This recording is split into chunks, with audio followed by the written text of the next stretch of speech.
Alright, TikTok टिक time बताते हैं आपको। टाइम इस टाइम हो गया 9:43 रेडियो क्लॉक के मुताबिक। आपके रेडियो स्टेशन ट्यून किया रेडियो 90.8 FM जो कर रहा है आपके दिल की बात। और आज की बात एकदम खास उन तमाम बच्चों के लिए जो कि हाल फिलहाल में बोर्ड एग्जामिनेशन देने वाले हैं, क्योंकि आज हमारे बीच यहाँ पे मौजूद हैं कमलकांत शर्मा सर, जो कि Holi angel school PGT physics के टीचर हैं, और तमाम बातें बता रहे हैं कैसे एग्जामिनेशन को क्रैक करना है। मैं सोच रहा था यार, जब हम लोग पढ़ते थे ना एग्जामिनेशन टाइम में ना, तो बिल्कुल हमारी किताबों में से ना लाइट वाइट नहीं निकलती थी, लेकिन आजकल के जो बच्चे पढ़ते हैं ना, उनकी किताबों में ना टिमटिमाती लाइट चमकती रहती है, अलग ही टाइप की रोशनी निकलती रहती है। मेरा इशारा आप समझ गए होंगे, मैं बात कर रहा हूँ मोबाइल यंत्र जो चलता रहता है ना आए दिन, रातों रात और दिन रात। फिलहाल बातें करेंगे आपके साथ। फिलहाल हमारे साथ मौजूद है सर, आइए इनसे बात करते हैं। Sir welcome back once again.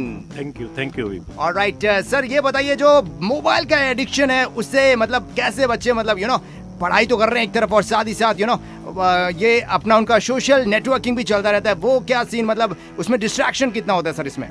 नहीं देखो, ये बच्चों ने जो कोरोना काल में मोबाइल ने यूज तो बहुत अच्छा फायदा भी उठाया जी, लेकिन अब थोड़ा सा हम लोग उसकी तरफ एक लत सी पड़ गई है हमें मोबाइल की, लेकिन हमें उससे निकलना होगा। उसके लिए क्या करें? सब बच्चों ने अपना एक एम बनाया हुआ है कि हमें क्या करना है। हमें आईएएस बनना है, हमें डीयू में एडमिशन लेना है, या हमें बिट्स पिलानी में या आईआईटी क्रैक करना है। सामने अपना एम लिखो, बड़े बड़े वर्डों में, बड़े बड़े शब्दों में सामने एम लिखो। और मोबाइल में अगर कुछ करना है, कुछ काम आपको देखना है, किसी ने आपको पीडीएफ भेजी है, तो उतना ही पढ़ो भैया, इधर उधर बिल्कुल नहीं। ये टाइम आपका बहुत कीमती है। हर एक बच्चे को कामयाब होना है, आपको आईएएस बनना है, आपको आईआईटी क्रैक करना है, आपको बिट्स पिलानी में जाना है, तो अपना एम सामने लिख दो। और ये जो मोबाइल, ये जो गेम अभी कोरोना काल में कुछ बच्चों ने शुरू किए थे, अब थोड़ा सा बेचारे परेशान भी हैं, कुछ गवर्नमेंट ने बंद भी कर दिए है, तो बेटा उन सब पे छोड़ दीजिए आप लोग। आपका एम सामने है, आपको क्या करना है? आपको पढ़ाई करनी है, पढ़ाई के अलावा कुछ भी नहीं करना है। और आप ऐसा करेंगे भी, करेंगे या नहीं? करेंगे सब लोग है। तो आप लोग आज से ही पढ़ना शुरू कर दीजिए, किसी और चीज पर बिल्कुल भी ध्यान नहीं दीजिए। आपके जो फ्रेंड हैं उनको भी थोड़ा लिमिटेड करिए। फ्रेंड 2 या 3 फ्रेंड ही अच्छे होते हैं, बहुत सारे फ्रेंड भी गड़बड़ कर लेते हैं। गड़बड़ कैसे हो जाती है भाई? हर एक बच्चे को अपना जब टाइम मिलता है वो आपको फोन करेगा, और आप उस समय पढ़ रहे होंगे, तो भैया जो आपका टाइम है अपना टाइम बताइए अपने फ्रेंड को, उसी के बाद 1 घंटा आपको पढ़ना। यानी आपको सिटिंग बनानी पड़ेगी। अगर आप अच्छी सिटिंग नहीं दे रहे, आप 2-3 घंटे आराम से बैठ के नहीं पढ़ रहे हैं, तो कुछ भी पढ़ाई नहीं हो पाएगी। आप अपने दोस्तों को बता दीजिए कि मैं इन 3 घंटे पढ़ूंगा, उसके बाद आप 5 मिनट बात करिए, 10 मिनट बात करिए अपने फ्रेंड से। लेकिन ऐसा नहीं कि सबके टाइम अलग अलग हो और सब बच्चे आपको बार बार फोन करते रहे और आपका टाइम वेस्ट हो। तो इसका ध्यान रखें आप लोग। बिल्कुल सर, तमाम बातें आपसे चल रही हैं, लेकिन मेरे को ये बताइए सर, देखिए पढ़ाई तो एक अपनी तरफ है, लेकिन जो दूसरी तरफ है ना, थोड़ा सा रिलैक्सेशन जो है ना, वो काफ़ी मैटर करता है। कि बच्चे जो है ना काफ़ी ज़्यादा ऊब जाते हैं टाइम से एक ही चीज़ को बार बार पढ़ के, तो वो कौन सी रिलैक्सेशन थेरेपीज हम लोग अप्लाई कर सकते हैं, जो कि थोड़ा सा टाइम को हमारे मूड को थोड़ा सेट करके दोबारा बाउंस बैक कर दे हमारी पढ़ाई में? देखो, अभी ये क्वेश्चन आपने बहुत अच्छा पूछा है, लेकिन अभी टाइम बहुत कम है। जी सर। आपको कुछ ऐसी चीजें बनानी पड़ेंगी, अपना आप सोचना पड़ेगा कि हम ज्यादा से ज्यादा टाइम स्टडी को कैसे दें। जैसे मैं बताता हूँ भाई, आप फिजिक्स पढ़ रहे हैं, आप मैथ पढ़ रहे हैं, कोई मैथ पढ़ते हुए तो थोड़ा बहुत आप म्यूजिक सुन सकते हैं, लेकिन और जो सब्जेक्ट पढ़ रहे हैं, जैसे फिजिक्स आप पढ़ रहे हैं, तो भैया उसके साथ आप एक दूसरा सब्जेक्ट रखिए। जैसे आप बोर हो रहे हैं फिजिक्स से, तो थोड़ा इंग्लिश पढ़िए, थोड़ा अगर आप किसी के पास हिंदी है तो हिंदी पढ़िए। लेकिन ऐसा नहीं, आपके पास ऐसा टाइम नहीं है आज के टाइम में कि आप बहुत ज्यादा टाइम इन सब चीजों को दे सकें, एक्स्ट्रा चीजों को। आपको पढ़ना तो पड़ेगा, स्टडी पे ही रहना, फोकस करना पड़ेगा, और ज्यादा से ज्यादा टाइम सिटिंग दीजिए। 3 घंटे बैठिए, 4 घंटे, क्योंकि आप जैसे सपोज करिए आप 1 घंटा बैठे, 1 घंटा बैठने में आपको लगभग 30 मिनट ही ज्यादा अच्छी तरह समझ में आएगा, क्योंकि एकदम से माइंड जो है कंसंट्रेट भी नहीं कर पाते आप लोग। एकदम क्वालिटेटिव बैच के साथ पढ़िए, एकदम फोकस अटेंशन के साथ पढ़िए। अच्छा, मैं एक बात और सोच रहा था बातों में सर, जो कॉन्फिडेंस होता है बच्चों का डगमगा जाता है। वैसे तो बड़े मतलब पढ़ लिख कर लगता है कि हाँ एग्जामिनेशन क्रैक हो जाएगा, लेकिन लास्ट मिनट प्रिपरेशन में जब पेपर देखते हैं ना, तो आंखें एकदम थोड़ा सा ओझल हो जाते हैं, यार ये क्वेश्चन तो मैंने पढ़ा नहीं, ये पढ़ा नहीं, या ब्लैंक माइंड हो जाता है। सर उससे कैसे मतलब उभरना चाहिए बच्चों को? यस, बहुत बढ़िया जी। आप सुनिए बेटा, हमने जो बच्चों से बात की, जो एग्जाम दे के आते हैं हमेशा, को बच्चे कहते हैं कि सर मुझे तो पता ही नहीं लगा, ब्लैंक हो गया। ऐसा नहीं होना चाहिए। कारण क्या है? आपको करना क्या है? वहां पर एग्जाम पेपर में आपको पेपर देखिए, आपको पढ़ने का टाइम मिलता है पेपर, उसमें बहुत आराम से आप पेपर पढ़िए, और ये देखिए कि कौन सा क्वेश्चन आपको सबसे अच्छा आता है। जी जी। तो ये जरूरी नहीं कि आप सीक्वेंस में क्वेश्चन करना शुरू करें, आपको जो क्वेश्चन सबसे अच्छा आता है पहले वो क्वेश्चन करें जी। और उसके बाद फिर एक और मैं बात बता दूं, ऐसा कभी ना सोचे कि आप ये क्वेश्चन छोड़ दें। भैया जो क्वेश्चन जो इंस्ट्रक्शन दे रखी है उस पे तो चले, लेकिन कोई भी क्वेश्चन छोड़ के ना आए, बड़े ध्यान से बार बार उस क्वेश्चन को पढ़े। मैं निश्चित रूप से कहता हूं, अगर आप सपोज करो उसका आंसर लिख के आएंगे जी, तो आपको कुछ ना कुछ मार्क्स तो मिलेंगे, लेकिन अगर आप लिख के ही नहीं आएंगे तो कभी कितने मार्क्स मिलेंगे। कभी कभी ऐसा भी हो जाता है कि कोई क्वेश्चन आउट ऑफ सिलेबस आ जाता है और आपने उस क्वेश्चन को अटेम्प्ट नहीं करा। सीबीएसई का ये रूल भी है कि जो क्वेश्चन आउट ऑफ सिलेबस आ रहा है उसको अटेम्प्ट करना जरूरी है। तो मेरी आपसे रिक्वेस्ट है कि आप क्वेश्चन को बार बार पढ़ें। जो क्वेश्चन आपको नहीं आ रहे हैं आप उनको बार बार पढ़ें और आंसर जरूर देकर आए। और अगर आप आंसर देकर आएंगे तो आपको कुछ ना कुछ मार्क्स जरूर मिलेंगे। ऑलराइट सर, अभी एग्जामिनेशन काफी ज्यादा कम टाइम रहेगा एग्जामिनेशन के, खासकर जो 10th एंड 12th के बच्चे हैं सर, उनके लिए आप क्या मतलब टिप्स देना चाहेंगे? तो बच्चों को इस समय वाकई थोड़ी बहुत टेंशन तो होगी जी, लेकिन बात यह है कि बच्चों को बहुत कामली, बहुत शांतिपूर्वक अपनी पढ़ाई करनी चाहिए। अपना एक टाइम टेबल बना लीजिए बहुत जल्दी और उस टाइम टेबल के हिसाब से आप पढ़िए। जिस सब्जेक्ट को अभी तक आप फोकस नहीं कर पाए हैं उसको जल्दी से जल्दी फोकस करिए और ज्यादा से ज्यादा टॉपिक कवर करने की कोशिश करिए। अपना जो पूरा सिलेबस है वो कुछ बांट लीजिए हिस्सों में। भाई कुछ हिस्सा जो आपको बहुत ज्यादा हार्ड लगता है पहले उसको करने की कोशिश करें इस टाइम। अगर आपने अभी तक नहीं किया है कुछ टॉपिक तो उनका वो देखिए कि सिलेबस में वो कितने मार्क्स के आ रहे हैं एग्जाम में, और फिर सबसे पहले उन टॉपिक को जल्दी से जल्दी कवर करिए और उसके बाद धीरे धीरे जो टॉपिक आपको इजी गोइंग है, जो आपको आसान लगते हैं, उनको पढ़िए। ऑलराइट सर, जो बोर्ड एग्जामिनेशन फर्स्ट टाइम दे रहे, खासकर जो 10th के बच्चे हैं, उनमें ज़्यादा काफ़ी ज़्यादा फियर फैक्टर होता है कि कैसे इन एग्जामिनेशन को क्रैक करना है। बोर्ड एक तो पूरी की पूरी सोसाइटी का प्रेशर होता है, साथ ही साथ जो पेरेंट्स होते हैं ना वो दूसरी तरफ से फटकार लगाते हैं। तो उन पेरेंट्स और सोसाइटी के मेंबर से आप क्या मतलब गुजारिश करना चाहेंगे यहाँ पर?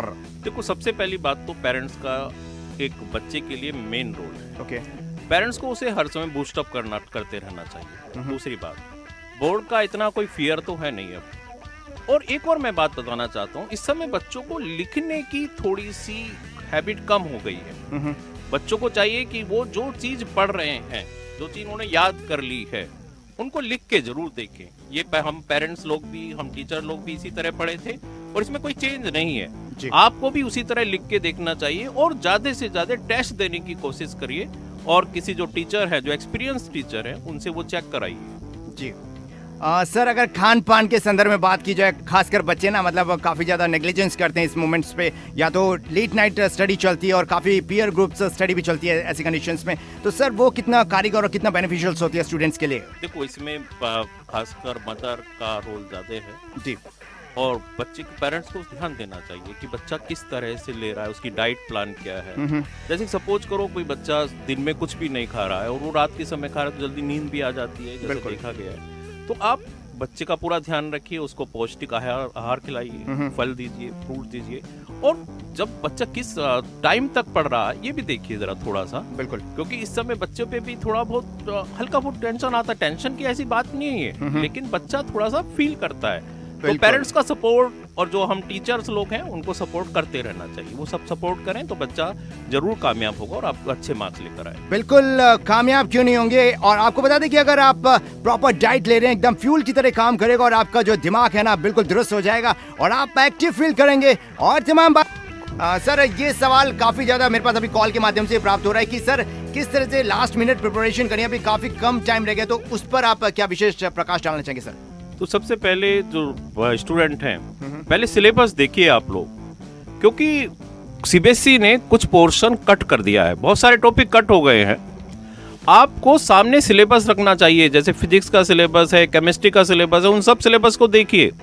हो सकता है कि क्या पता वो टॉपिक जो आप पढ़ रहे हैं वो एग्जाम में आना ही ना हो, तो पहले सिलेबस पर स्टडी करिए क्या क्या टॉपिक है और निशान लगाते रहिए कि कौन सा टॉपिक आपने कर लिया है और कौन सा टॉपिक आपका रह गया है, और फिर उन टॉपिक को जो रह गए हैं उनको अलग लिखकर अपनी प्रिपरेशन शुरू करिए।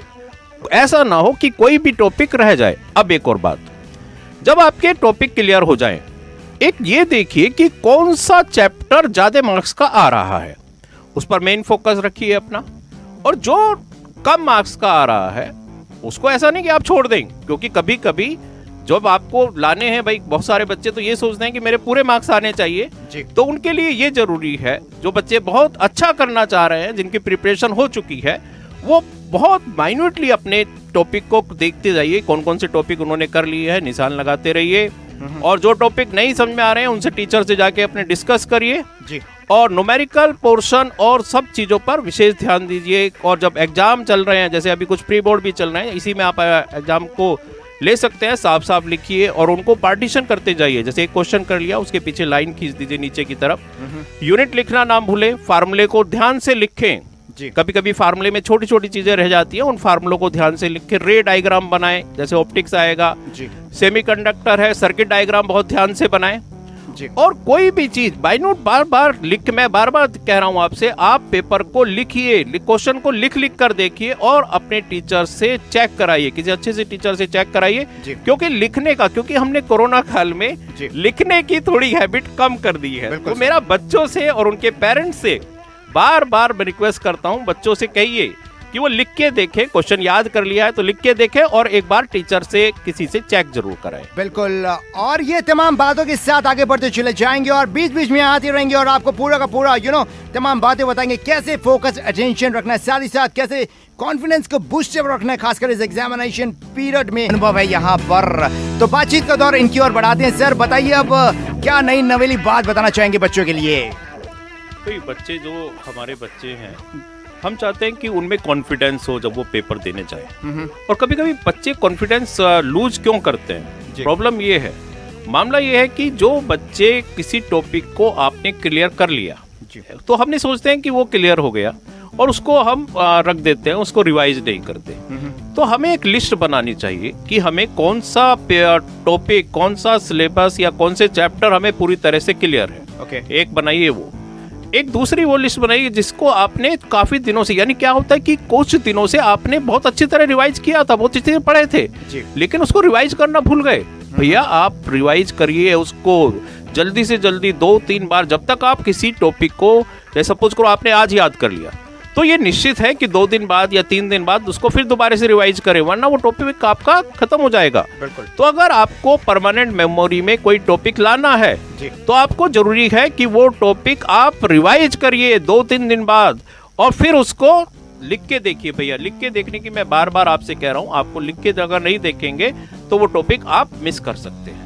बिल्कुल, जो आपका रिटन एग्जामिनेशन है खासकर, तो इसको आपको बिल्कुल रिटन का काफी ज्यादा प्रैक्टिस करना पड़ेगा ताकि आपकी कमांड एकदम जबरदस्त हो सके। स्पेलिंग मिस्टेक हो जाती है एट टाइम्स, और नंबर्स में भी फिगर्स वगैरह में भी हम लोग कुछ इनपुट सजेशंस प्रॉपर नहीं दे पाते। सर इंग्लिश में खासकर, अगर इंग्लिश के संदर्भ में बताइए कि इंग्लिश का जो एग्जामिनेशन होता है, बच्चे काफी ज्यादा सहम जाते हैं, काफी बच्चे कॉन्फिडेंट भी रहते हैं, तो सर ये कैसे मतलब प्रैक्टिस को एकदम फुलफिल करें इंग्लिश के कॉन्टेक्स्ट में? भाई देखो, सब्जेक्ट मेरा फिजिक्स है, लेकिन ये बात जरूरी है कि हम जो टीचर से बात करते रहते हैं जी, मेन बात यही होती है सब जगह। जो हमने सिलेबस है उस सिलेबस को देखिए भैया। सबसे मेन बात इस बार सिलेबस का भी है कि कोई पोर्शन कटा तो नहीं है आपका, और किस तरह के क्वेश्चन आ रहे हैं, क्या आना है, केस बेस्ड स्टडी आना है या कौन से क्वेश्चन आने हैं, आप उन सबको देखिए। और फिर क्वेश्चन जो सैंपल पेपर दे रखे हैं, बोर्ड ने इशू किए हैं या काफी अच्छे सैंपल पेपर आ भी रहे हैं, उन पेपर्स को करिए और किसी टीचर से चेक कराइए।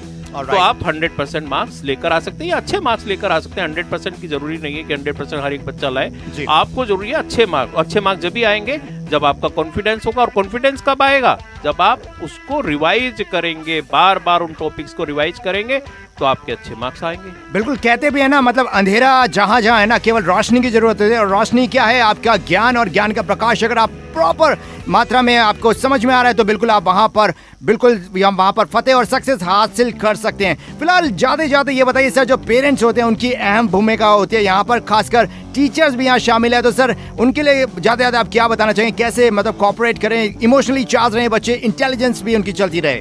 भाई पेरेंट्स से तो मेरी बहुत ज़्यादा रिक्वेस्ट है कि आप अपने बच्चे को बिल्कुल ऐसा ना सोचें, आपका बच्चा हमारे लिए, आपके लिए प्रीशियस है। बिल्कुल, हमें उस बच्चे को बूस्ट अप करते रहना चाहिए किसी भी हालत में। जी। बच्चे को कहिए कि बेटा पढ़ो, और पढ़ेगा बच्चा भी, आपकी बात सुनेगा। और थोड़ा उसको साथ बैठिए, थोड़ा टाइम दीजिए कि जिससे कि आप अगर साथ में बैठे हैं तो बच्चे को थोड़ा लगेगा भाई साथ बैठने को लगी वहीं बैठे रहे, पर बच्चे के साथ थोड़ा सा जब भी बच्चा फ्री होता है उससे बात करिए, उसकी क्या प्रॉब्लम है, सब बातें पूछते रहिए और बार बार उसको बूस्ट अप करते रहिए, भाई बेटा तू कर सकता है। बिल्कुल। और जब आप कहेंगे कर सकता है तो करेगा ही। और हम टीचर सब लोग साथ हैं बच्चे के, बच्चा हमारे पास आता है तो हम भी उसको बूस्ट अप करेंगे, करते भी हैं। और सब लोग जब मिलकर जो एफर्ट होगा, बिल्कुल, तो वो हमारा एक अच्छा बढ़िया रिजल्ट लेकर। सर हमने देखा है जैसे मुजफ्फरनगर के बच्चे काफी ज्यादा मेरिटियस होते हैं और उन्होंने काफी ज्यादा अच्छे अचीवमेंट्स नेशनल लेवल्स में भी अचीव किए हैं। तो इस संदर्भ में ज्यादा सर आप क्या बात बताना चाहेंगे बच्चों के लिए? नहीं, बच्चे हमारे मुजफ्फरनगर के बच्चे खुले दिमाग के बच्चे हैं, पेरेंट्स से, टीचर से, सबसे डिस्कस अच्छी तरह करते हैं जी। और जो नहीं करते उन्हें डिस्कस करना चाहिए, अपनी बात रखनी चाहिए कि भाई मेरी ये टॉपिक क्लियर नहीं है या ये बात है। और टीचर अगर के पास अगर आपकी बात जाती है तो निश्चित रूप से उसका सॉल्यूशन आपको मिलेगा। बिल्कुल, आपको सॉल्यूशन मिलेगा और सॉल्यूशन पक्का मिलेगा जब आप बिल्कुल जद्दोजहद से पीछे पड़ जाएंगे कि आखिर सॉल्यूशन क्या है। फिलहाल हम यहाँ पर बात कर रहे थे कमलकांत शर्मा सर से। मैनी थैंक्स सर, आप यहाँ पे शामिल हुए और तमाम बातें बच्चों को बताई ताकि वो मोटिवेट हो, कॉन्फिडेंटली अपना एग्जामिनेशन क्रैक करें। और ज्यादा सर क्या बोलना चाहेंगे रेडियो एसडी के जरिए आप? भाई वाकई आप जो ये प्रोग्राम दे रहे हैं रेडियो एसडी 90.8 एफएम बच्चों के लिए, ये वाकई आप बहुत अच्छा काम कर रहे हैं। मैं आपका शुक्रगुजार हूँ और सब बच्चों की तरफ से भी और मुजफ्फरनगर वासियों की तरफ से भी आपको बहुत बहुत बधाई जो आप अच्छा काम कर रहे हैं। वाकई मैं दिल से आपका शुक्रगुजार।